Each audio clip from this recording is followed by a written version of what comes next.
morning, Mr. Eller, and congratulations on being Teacher of the Month. We have a few questions to ask you.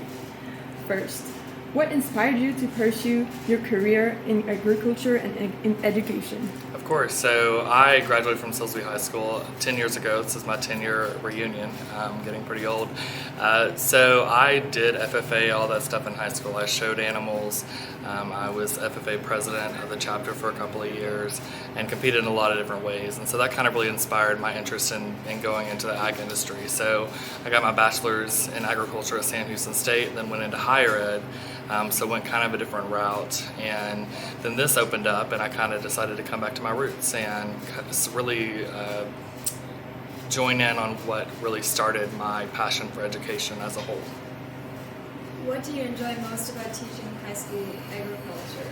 Yeah, so I think we live in an area where there are a lot of kids who know about agriculture, whether that's some capacity, animals or floriculture or horticulture, plant science, that kind of stuff.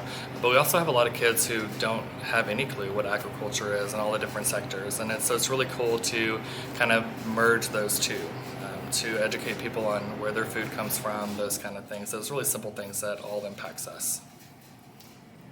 What's one of your most memorable moments as an ag teacher? So I really enjoy obviously being in the classroom, but I also enjoy coaching teams outside of the classroom. So right now I'm coaching a vet science team. I was actually the first on the team that was the first ever state qualifying vet science team at Silsbee, and so it's really cool to kind of go back to that and teach these kids and get them prepared. So I enjoy the classroom, of course. You kind of have to be a teacher, but I also like the outside of the classroom hands-on type stuff as well. How do you help students build confidence and in life? Yeah, so I think the core of being a teacher for me is not just about the subject. It's really, teaching these kids that they do have the tools to be successful, whether they know subject material or not. If you put a little bit of effort in it, you can go a long way. And so really just inspiring my kids that I'm going to be there to help them and that they can do whatever they put their mind to really helps ignite them being successful in my classroom. What's your favorite lesson to teach and why?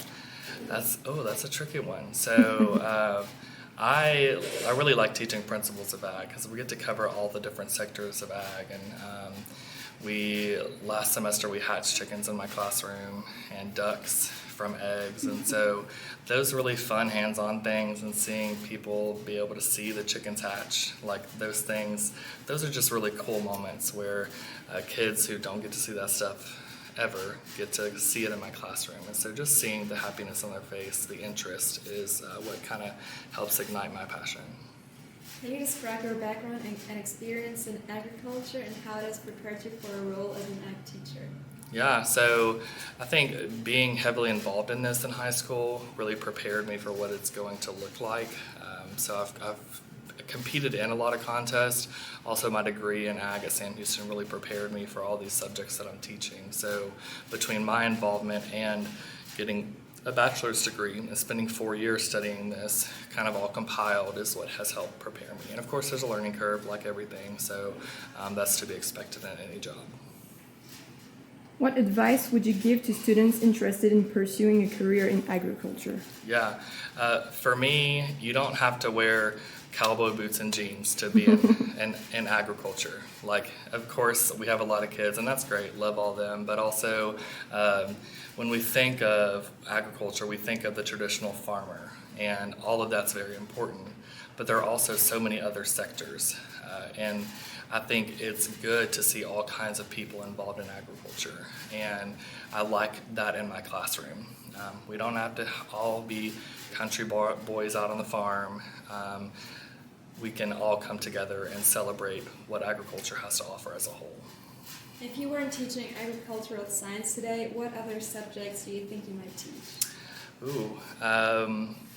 I do enjoy English. My master's degree was heavy in research and education concepts, that kind of stuff. I feel science would be one, just because I teach a lot of science, and my science course is advanced animal science. So I guess those are the ones that really relate to me. What's the biggest lesson you've learned from your students?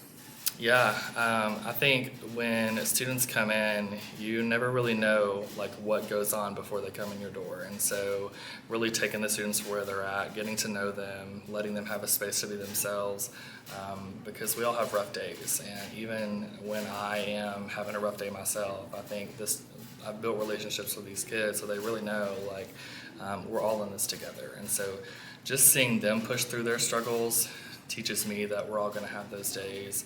I'm going to have those days, and so we can all get through that together. What's a fun or surprising fact about you that your students might not know? Ooh.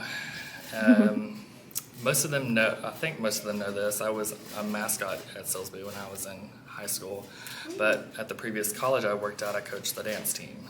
So I've done a lot of different things. I've been a pageant coach and judge. When I say you don't have to be what you think of as a typical farmer to be in agriculture, I do feel like I embody that in a lot of ways. So, Do you change the way you're teaching when you have animals in the classroom? yeah, some lessons are better hands-on, like practicing tattooing or things like that, like ear tattoos, that stuff. And so I have a rabbit in my classroom that used to be a show rabbit, and he has an ear tattoo, so the kids been able to see that. Or when we're talking about exotic animals in my small animal management class, I have a bearded dragon. So there's a lot of different things that come in. My dog comes in, so just the hands-on stuff. And I think it doesn't really change how I'm teaching, it just provides better understanding for the students because they get to see it in real life. Thank you for answering our questions, and congratulations again on being Teacher of the Month. Of course, thank you.